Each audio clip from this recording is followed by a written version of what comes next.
Hey, welcome back to Squarebody Stuff. I'm Chad, and as you can tell, no trucks in the shop today. I'm going to be working on the crankshaft that's going into my little Stroker 305. It's a Kohler brand crank. I'll go over some more of the details here in just a minute. But before we get into the video, I want to ask you if you like what you see here, if you like square bodies, and just kind of redneck hillbilly engineering and go fast stuff, then this is the place for you. Nothing I do is probably really perfectly right, but it's the way I do stuff, and it's got me by for the last 30 some years. So had a lot of fun, and I'm fixing to have some fun with this little Stroker 305. It'll be probably 334 if it's 30 over.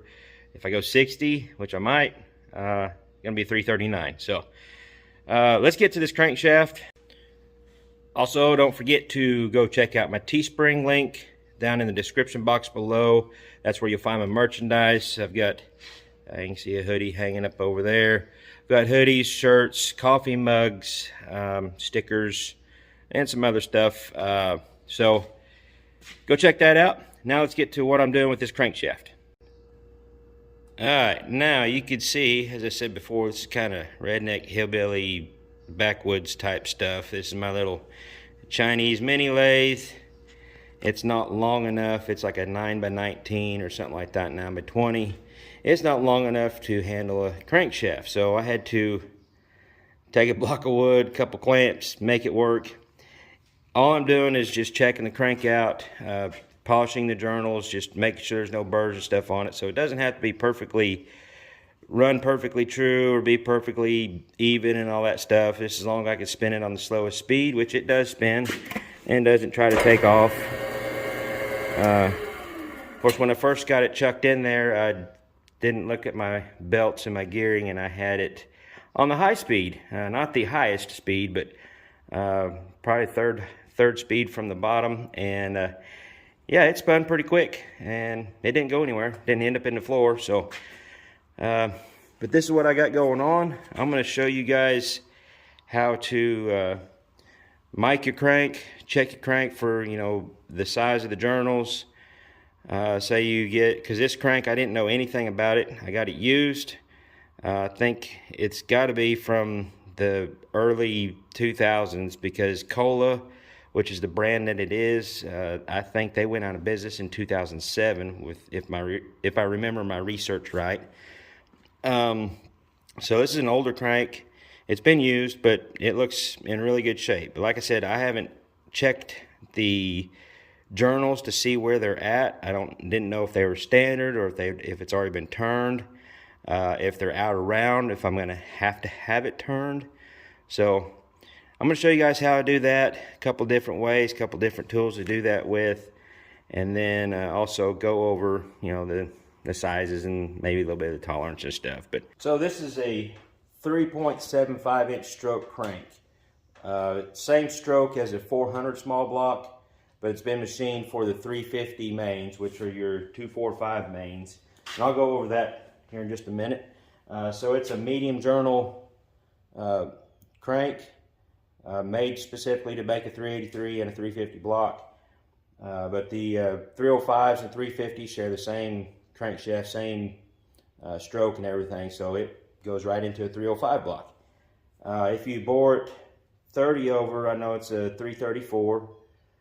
I don't think they offer, I haven't found any standard pistons for stroker application, but 30 over is 334. I can't remember what 40 is, but 60 over is a 339.5 or 340.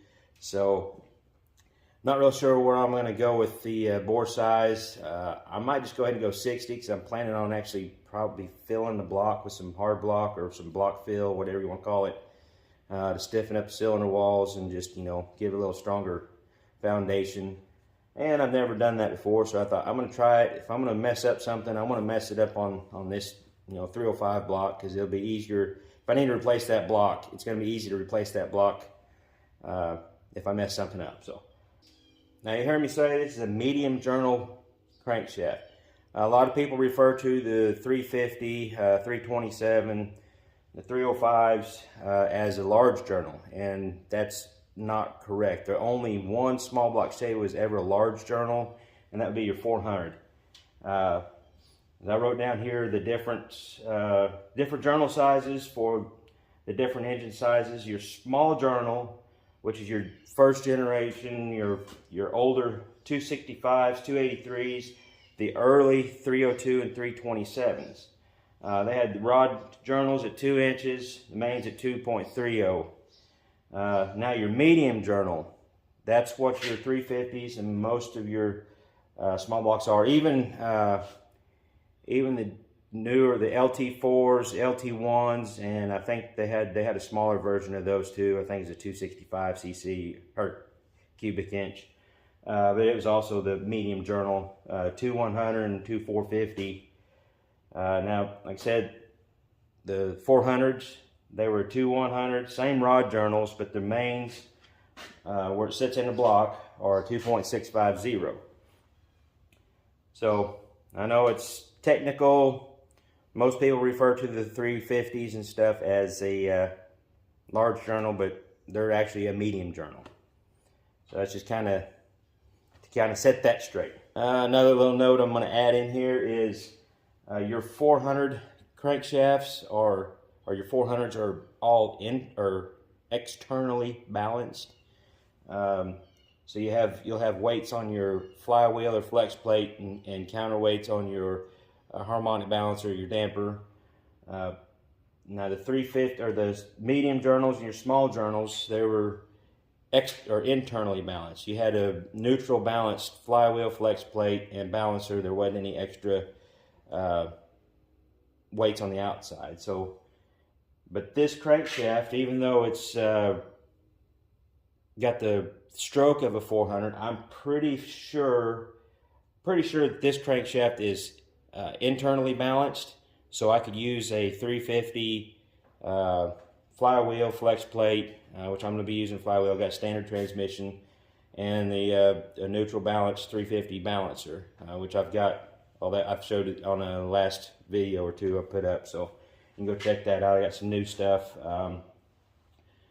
So that's kind of the difference in this. I'm not 100% sure, but I'm pretty sure a lot of your aftermarket stroker cranks are internally balanced. Just makes them easier to fit in there and balance everything. The best way to measure your crankshaft, of course, you need to kind of get it cleaned up. You know, don't want a bunch of gunk or anything on there, because that can throw off your measurements a little bit, because we're talking, you know, thousandths here.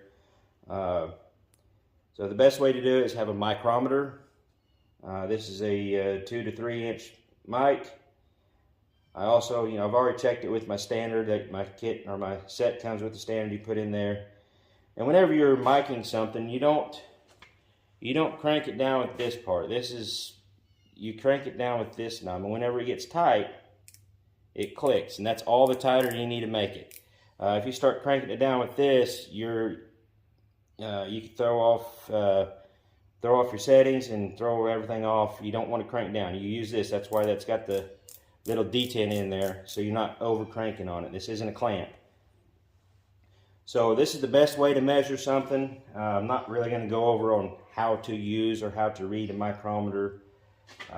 But when you measure the journals, I try to measure at least 2 to 3 different points, just to make sure your journal's not out of round or got a bad spot in it. Mainly your main journals won't be as bad to do that, but your rod journals will be, because of the thrust on it, or the force on it from the connecting rod and piston pushing down on it. So you'll want to check those in several different spots, and also I like to check them because you'll have 2 rods per rod journal, and I like to check in 2 different spots just to make sure that, you know, one side's not wore more than the other. I've already went through and checked this crank out. Everything looks perfect. I'm not gonna have to do any machining that I know of. I'll have to once I get my bearings and everything, start checking my tolerances and everything. Then I'll decide, if I just have to see what it is and then go from there. But right now, everything's miking out good. Everything's nice and round. So I'll show you another way you can measure it, and I would only use this, just a set of calipers. You could either have the digital or the dial calipers. Remember how to turn it on. Of course, get it zeroed. But you could use these, if you get a crank like this one that I don't know anything about, or you're at a salvage yard or scrap yard or something, you find a crank, you just want to get an idea of where it's at. You could use these just for a quick measurement to get you in the ballpark of where you're at. But you don't want to use calipers like this for getting a real true measurement, because they're not near as accurate as a set of micrometers. For right now, I just use some 600 grit emery cloth, or whatever you want to call this, to kind of polish them up, clean them up, just to make sure there wasn't any big scratches or big gouges that I couldn't see beforehand. And just wrap it around there. Make sure you don't get your arms or anything caught up in there.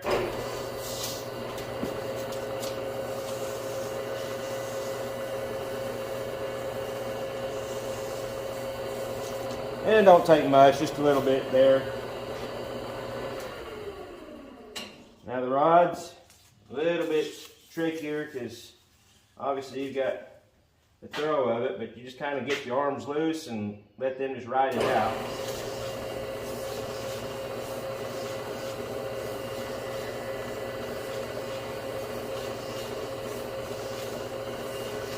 And work it back and forth.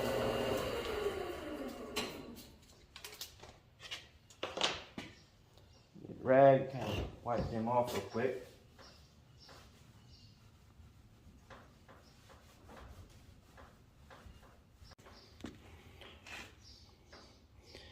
I know the camera kind of picks up every little detail, but I'm not going to go any higher grit than this as far as getting it smoother right now. I'm going to wait till I get everything, because it'll take, even with 600 grit, you're not going to take any real material off to make any major difference. You'd have to go through rolls and rolls of it to do any damage to it. But for right now, I'm going to just stick with the 600.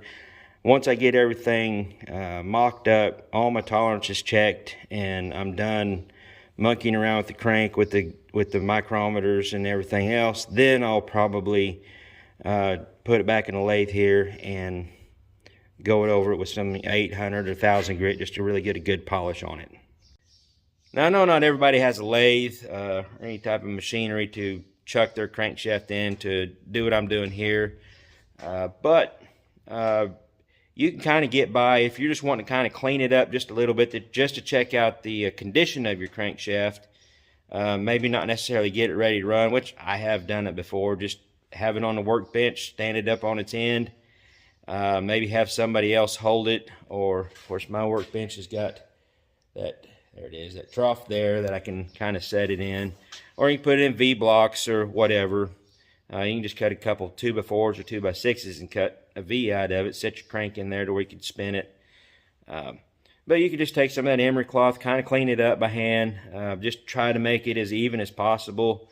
I've done several back in the day that way, and I just pull a crankshaft out of the pile I had and mic it, make sure it wasn't out of round. As long as it was true and within tolerances, I would just take some emery cloth and just kind of clean it up a little bit, stick it in there and run it. I never had any problems, but that's how I do it. And this is the crankshaft that's going in that little 305, which is still there on the stand. I'm getting ready to my buddy to have him hot tank it.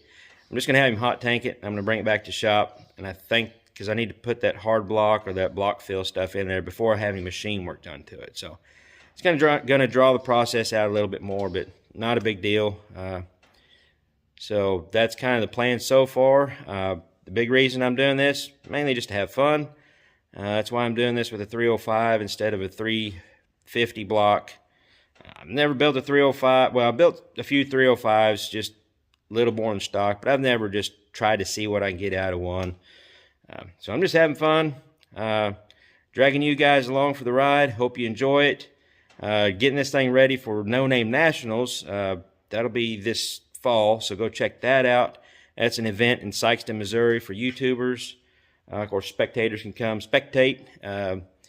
But the event itself is for YouTubers with 500 subscribers or more. There's going to be a lot of people there. There's a lot of people already registered. I'm already registered. So it's going to be a pretty good deal. Hopefully I'll get this thing done and back together to some capacity to be able to make it there. Because Sykeston, Missouri is only about 3.5 hours away from me. So it's not too far of a trip. It's going to be a pretty cool deal. So go check that out. I think I've covered everything I was wanting to cover in this video. So until next time, y'all keep your square bodies rolling, and we'll catch you later.